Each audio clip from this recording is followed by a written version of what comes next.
Hello, welcome.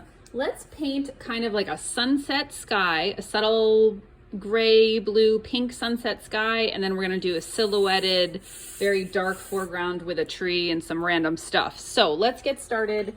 I am going, so you might have just a watercolor wash brush, or if you don't, you could use a round brush or even any kind of flat brush. This is a house painting brush that my husband's a house painter, so he gave me this leftover one, and it's huge and it carries a lot of water, so it works. So I am going to just sort of wet the top, roughly kind of like 2/3 of my paper with water. And that's just clean, fresh water. And now I'm going to, let's see, I'm gonna just use my round brush and I'm gonna dot in a mixture of kind of like, not kind of like, it's gonna be indigo and gray. And then I'm gonna dot that into this kind of on the edge here, all along here. That's not quite as gray as I would like it to be. I'm actually gonna dot some gray onto it. And you can see since the paper's wet, it's giving you a nice softened effect there. And then I'm gonna do a mixture of indigo with a little sky blue and dot in a lighter area of sky here. Still dark. And then an even lighter area right there. I might add a little more of that color up here. And I'm gonna go back in a second because I also want there to be some pinks. I'm gonna lighten that color I just mixed up just a tad more, and across the sky here, I lightened it not with water, but with color. Do something here. And there's gonna be some more grayish indigo patches down close to the sky. Here, a couple, maybe some up here. And I'm kind of just trying to go in this general direction. Okay, and now I am mixing up a combination of it's like I think it's just called permanent rose, but I'm gonna add a little bit of medium yellow to it. I think I've just made it a bit too orange. I'm gonna add some more rose back into it. And then some petal pink. Basically, you're just going for a lightish, pinky orange kind of color, or whatever color you want to make. And I'm gonna do like this, continuing to go along in this direction. Just do some nice streaks here and some of the white areas that we've got left over.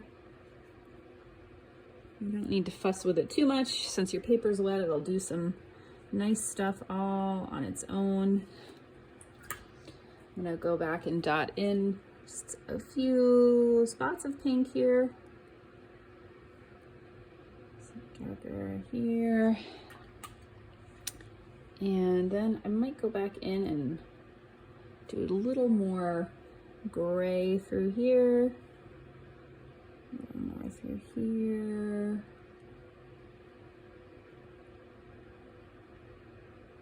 And right along that edge there.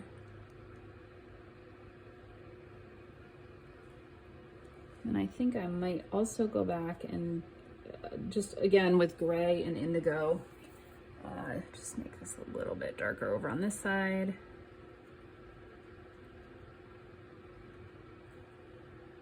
Just have some areas of interest here with different shades and textures.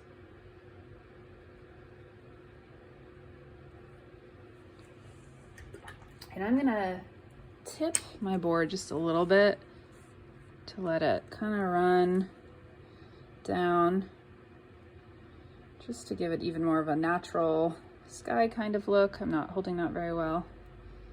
There we go.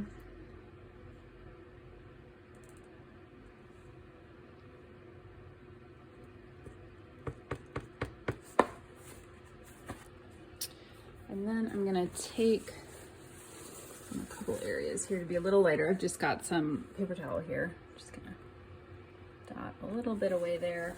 Although I may go back in and just add a little more detail. Do some lightened up areas there. And I'm gonna add a touch of a slightly orangey, more orangey color here along the base, just where the sun is going down. Maybe down here a little. That got a little too muddy. I'm gonna clean my brush off. Get some of that down there. Good. And I think I am gonna go back in and just add a little bit more intensity. Washes like this will dry later, so I do want there to be a bit more. And I'm just mixing up some more of that pinkish, orange kind of color, just to dot it back over. This time it's a little bit more orange than it was last time, which is okay with me. Although I may add a little more rose pink into it. Lovely.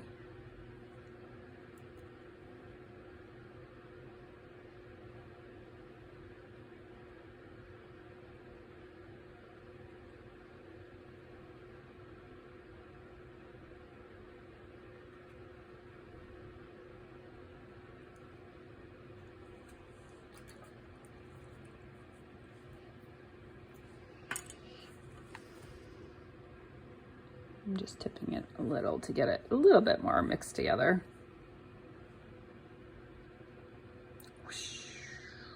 It's fun to watch that. And then I'm going to tip it up because I want it to be going in that direction. There we go. Very good. And just going to dry the edges here just to make sure I'm not getting anything going back on there. Okay, now that we have this sky, not completely, I'm gonna spritz right here. Just go like that a little bit.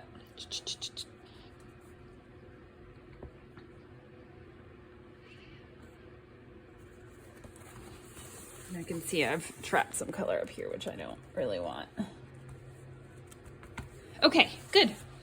Part of the reason that skies are so fun is because they do not have to look any particular way. They are allowed to be, I said I was done, but here I'm mixing up. I just want there to be a little bit more of a prominent like gray between these pink streaks. Just a little bit more. And I'm just gonna leave that. Okay, now when this is completely dry, like completely dry, we'll come back. I want it to be completely dry because I'm gonna be painting right over it. And I do not want the dark colored silhouette that we do below to, look, I'm getting more color. That's why I'm getting distracted right here. I'm just tapping little mixed yellow and blue down here. Okay. And then I'm gonna wash my brush off. Just have a damp brush here.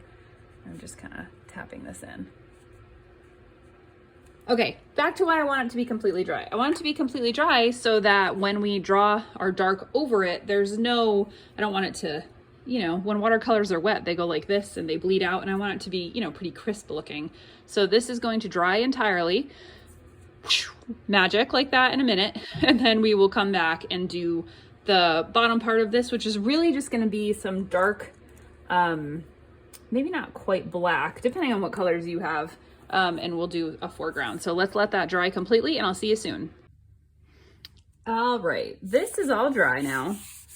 I feel like I want to add in a little bit more detail, just a little bit. I'm going to be using my very crappy old flat brush.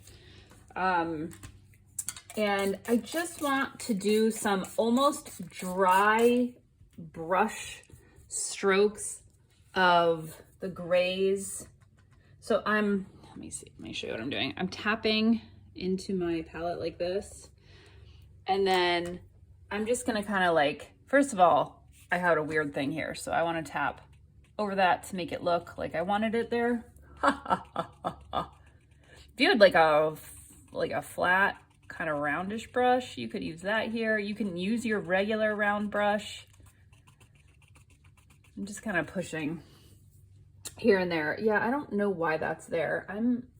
Whatever. Okay, now I'm gonna push I'm gonna push my brush in the same way into some pink, tapped with a little yellow to make it a little less.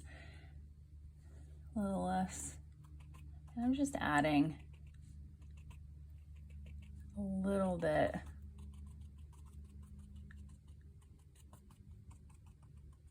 And I'm turning it this way now because I want it to look a little rounder.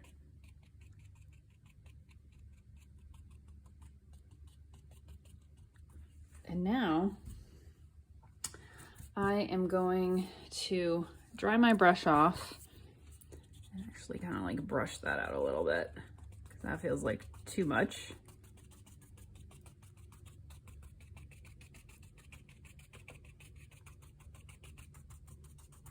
There we go. That's more like what I was looking for. I do want a little more dark there just because of that weirdo dark spot. I'm tapping again into that same area. I'm gonna kind of brush around. Good. And maybe a bit more down here. And I think I will now leave it. Yes, the next part, because this isn't really that wet, I guess I should wait. Okay, I'll wait. Let's let it completely dry and then we'll do our foreground. Okay, for real now, we're gonna paint the foreground. All of this has dried. I am using my big round brush and making a mixture that is, a combination of all of the dark colors in my palette. But really, I'm using some dark brown and some indigo and some black. If you don't want to use straight up black, if you have Payne's gray, you could use that. Yeah, and I don't really want it to be pure black either. So I have to fill in this foreground. The whole foreground is just dark because we're looking kind of up at a tree and some shrubbery on a hill. So I'm just gonna go along there. It doesn't need to be straight.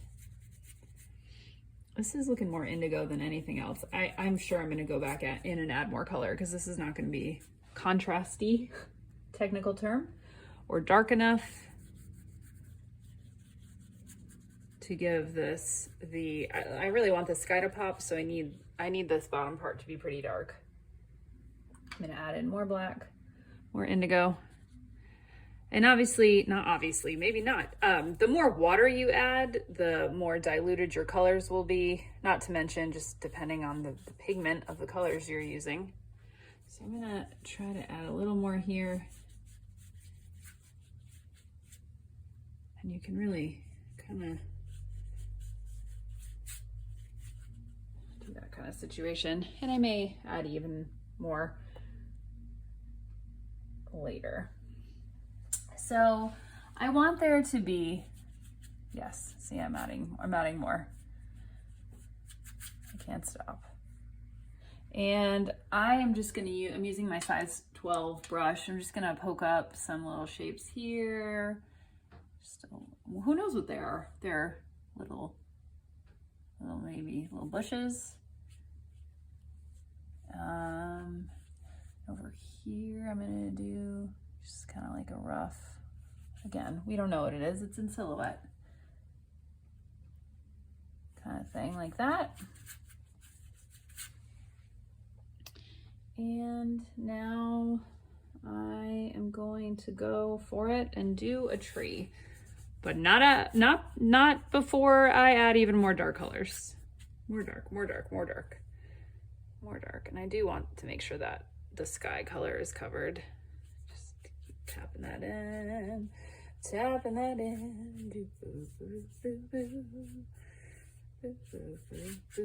Okay, I'm gonna switch to my size 6 brush to draw in this trunk because I feel a little nervous about messing it up. I'm just gonna I'm resting my hand on my forearm here to try to keep my my hand off of any wet paint. So I'm just gonna go like this. So I'm actually working from a photo. I'm gonna say a Facebook friend of mine because I haven't seen him in real life in many, many, many years. Also, he moved from where I live in North Carolina to Alaska and now lives in Vermont. But we're Facebook friends, and he posted a beautiful picture actually several years ago. And I said, oh man, I want to paint that. And he said, go for it. And I never did. And just the other day, I was like, I really want to paint that painting that he posted. So, all right. So this tree, this is, according to my friend, his name is Brock, my Facebook friend. It's a maple tree. It's very round and it's very silhouetted. So you really almost, you can see a few hints of the sky through it, but not really. It's mostly just dark. And it's probably even larger and rounder than that, but I'm just using my brush kind of on the side like this to tap out, you know, because the edges are not going to be even or anything. And I keep dripping a little, I keep splattering a little paint a little farther than I mean to. And I am gonna even it out because that's not cool. There we go. And it does kind of go in at the top like that. And at the same time, I mostly want it to be completely opaque because the image I'm using really does not show much showing through. But I do, you know, when you look, you can't look through a tree per se. It's got, help me with my words, people. It's got leaves and stuff. Like, it's not completely, like, it's not one big mass of like plastic or something. Like, you could see through it. Yeah. All right, boom. I don't know.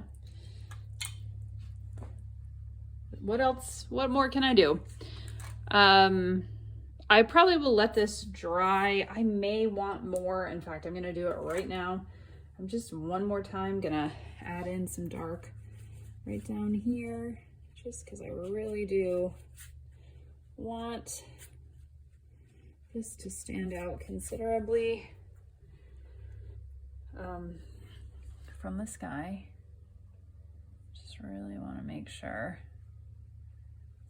that this is clearly